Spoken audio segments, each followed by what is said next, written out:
We often wonder how California gets it so wrong so often. We are learning that in state government, rational, reasonable concerns expressed by Republicans over things like debt, the illegal alien invasion, wildfires, health care, well, they aren't just ignored, they're deplatformed. Democrat House Assembly Speaker Robert Rivas removed some of the Republicans in the chamber from key committee assignments because they were outspoken critics of policy choices being made by the supermajority Democrat body. So what, it isn't enough just to have a supermajority? Now they have to kick people off committees just to avoid debate and dissent and facts? During my own time in state government, Republicans in Florida had a supermajority. I chaired a powerful committee, the Criminal Justice Committee, and I valued the input from Democrat members of our committee. Even if they didn't vote for the final version of legislation, there were times their insights or suggestions would help us check our work and sand some of the sharp edges off of the concepts that we were considering for law. What California Democrats are doing is the opposite, and it shows weakness, not strength. This shakeup, reported by KCRA and others, hit Republicans like Carl DeMaio, Angela Macedo, Bill Patterson, Bill Essayli, David Tampangya. They were yanked from key committees like the Budget Committee, the Healthcare Committee, and they had expertise in those matters. And the California legislature's Democratic stronghold, 80 Democrats to just Republicans in the Assembly, showcases a real balance of power shift. With that kind of supermajority, the GOP doesn't have actual power. And now, are the Democrats even trying to take away their voice?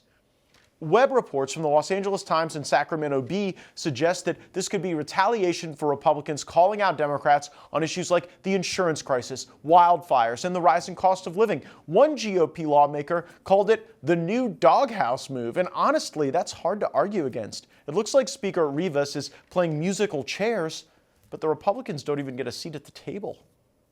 Why did this happen? Democrats fear losing their grip. Republicans are gaining traction in the Golden State with growing discontent over homelessness, housing, and economic woes.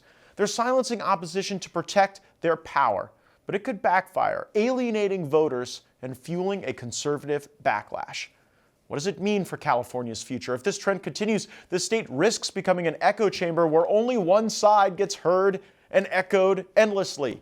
That's a recipe for bad public policy and public frustration. But here's the silver lining. It might just wake Californians up so that they will demand some balance in their government. Until then, California is running governance by gag order. One of the lawmakers who was punished by the Democrat House Speaker is Assemblyman Bill Essayli, and he joins me now. Bill, what is going on in Sacramento? Hey, Matt, if I had $1 for every time I was kicked off or punished from a committee here, I'd be very rich. But what is the allegation that you and your colleagues have done something wrong to justify your removal even from the debate?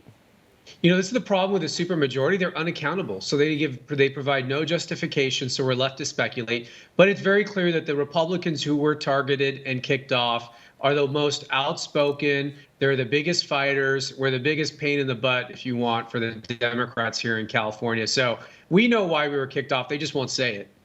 And do you think that there was a particular issue, be it the $9.7 billion for health care for illegal aliens, or the points you kept making about getting the fuel off of the state of California when there are fires coming? Was there any particular issue set where you think you needled them particularly? You know what they've said? They really hate my social media.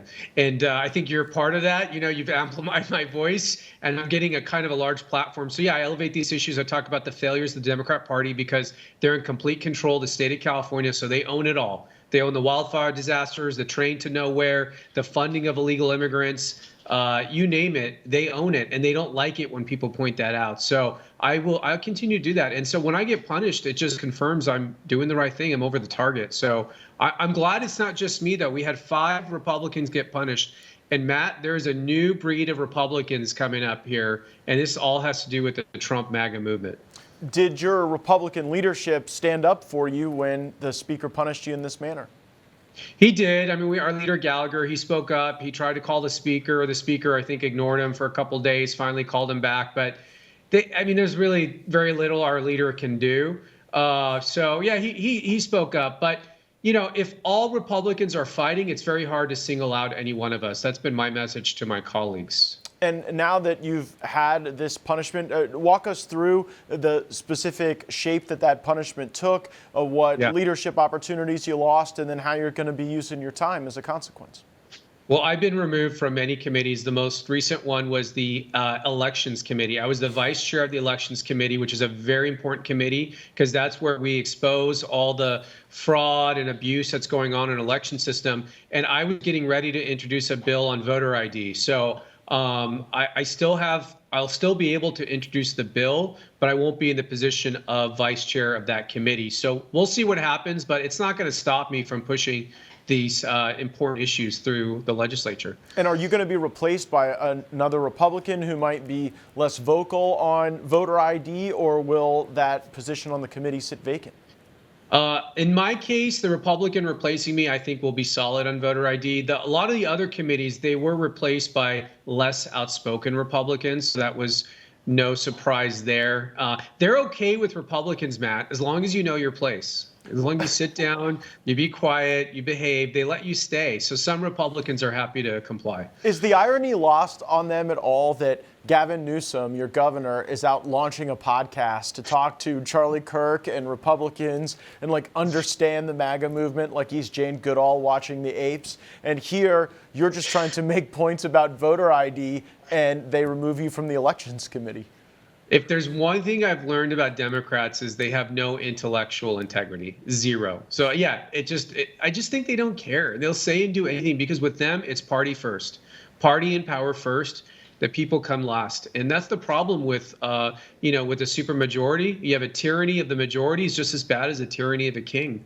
And it's really bad stuff. And you wonder where the traditional progressive voices are, right? They would have been the first back in the 90s and the early aughts to stand up and say that we have to listen to dissent, we have to hear diverse viewpoints and perspectives, but they're only really interested in diversity when it's the things on the outside, not a diversity of thought and viewpoint and the perspectives that are held by lawmakers. What feedback have you gotten from your constituents after having been removed as vice chair? Oh, my constituents love it. It just reaffirms that I'm fighting for them, and they encourage me to keep fighting. So it reaffirms that what we're doing is working, and we're getting a reaction of the Democrat Party. So they wouldn't be punishing us or reacting if we weren't having an effect on them. Yeah, so this is really important. I really think that's the key issue because they expose themselves with these types of petty actions, right?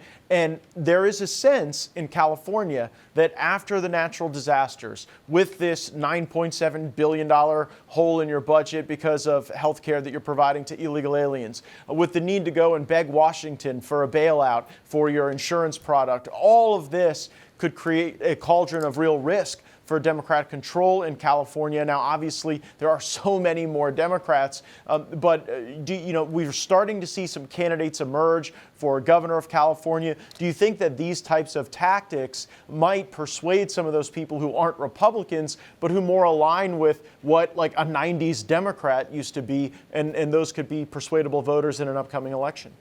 I really do. And we saw evidence of that in November. We picked up 3 seats in the legislature. We also passed a really important ballot initiative here, Prop 36, which reversed the soft on crime policies that we had in California. So the voters rebuked the Democrat and their party. And, they may have kicked me off the Elections Committee, Matt, but we've got ways of passing election laws outside the legislature. So I have a little prediction that we might be seeing a ballot measure here soon on voter ID in the state of California. Oh, wow. Do you think that would pass? I can't say how I know, but I suspect it would pass overwhelmingly.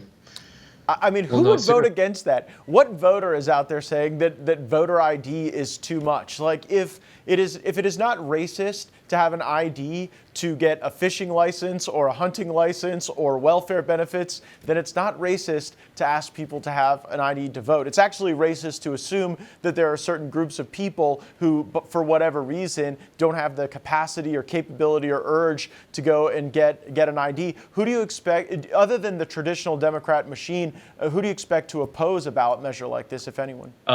Elected Democrats. To Democrats. Well, they might find that when people actually have to have an ID to vote, that there's more common sense that infuses into the election process. Assemblyman Bill Essayli, we are certainly grateful that you continue to be a fighter behind enemy lines in Sacramento. We wish you well, and stay after it, my friend. Thank you. Thank you for covering us, and thank you for giving me a voice. We appreciate it.